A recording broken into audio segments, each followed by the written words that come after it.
I'm out here in San Diego this week getting ready for Ironman Oceanside 70.3 and want to talk about selecting wheels for this course because of the unique aerodynamics and then setting tire pressure. So this course is along the coast. You'll see that. We talk about why that's unique from a wheel selection perspective. And we also have varied surfaces. We have the old Pacific Coast Highway, which is really rough, and we'll show that in the video, along with the stuff that goes through town and some of the stuff through Camp Pendleton, which is quite normal. So check this video out to learn how to select the best wheels for you for this course and how to set your tire pressure. We're also going to have some calculations on setting tire pressure in the blog below, so check it out. I'm out here today on the Ironman Oceanside 70.3 bike course. And what's really unique about this course is that a lot of it goes right along the old Pacific Coast Highway. So if you look over here, you can see the ocean right over there. In 2015, we did a study out here and we rode this entire course with a sensor up front. We were collecting wind data. What's really unique about this course is that the wind is always consistently off the coast. It's always going to be on one side of you. And that yaw angle that you're going to get is going to be consistent from that one side. Generally what you see when you ride a bike, we've taken the sensor all over the place, is the yaw angle kind of goes from left to right. But on a course like this, it's always consistently off this side on the ocean when you're out here on the course like this. So something to consider when you're out here is a lot of people think that it's really windy along an ocean course like this and they need to size down on their wheels. Generally out here, it's not super windy, so you can stay with your same wheels. Just know the wind's going to be on the same side the entire time.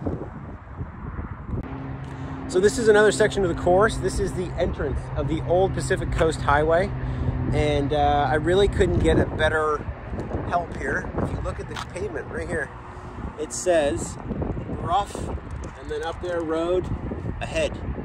So this road is not managed anymore. It's not something that people really ride on. There's a gate right down here. And that gate is closed at all times. A lot of people ride bikes through here. But this is a very rough section of road. You can see up here as I walk up, there are things growing in the ground. There's a bunch of cuts. There's a bunch of potholes and a number of different things. This is a large majority of the course, and so we want to look at it as an average. As we're setting our tire pressure, we're going to make sure that we're going to bring those tire pressures lower because we're going to spend so much time here. I'm going to do a calculation, and we can talk about that more.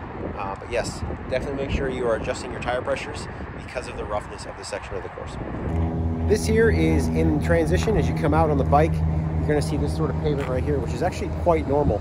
Up on the old Pacific Coast Highway that we saw, you know up there it's really rough, but as you go through town here and you go through other parts of this course, it is quite medium. So this is why you want to consider looking at an average over this course. And we'll talk about that more in the calculation. But this here, as you can see, is a pretty normal pavement. One other thing to think about this year at Ironman Oceanside is that California has had unprecedented rain this year. And the number of things blooming, wildflowers that I've never seen here, is quite unbelievable. So if you have allergies, it may be something you want to consider for this course this year, is to think about those allergies ahead of time. Because I can tell you, I have some allergies, and there are definitely things blooming here I have never seen.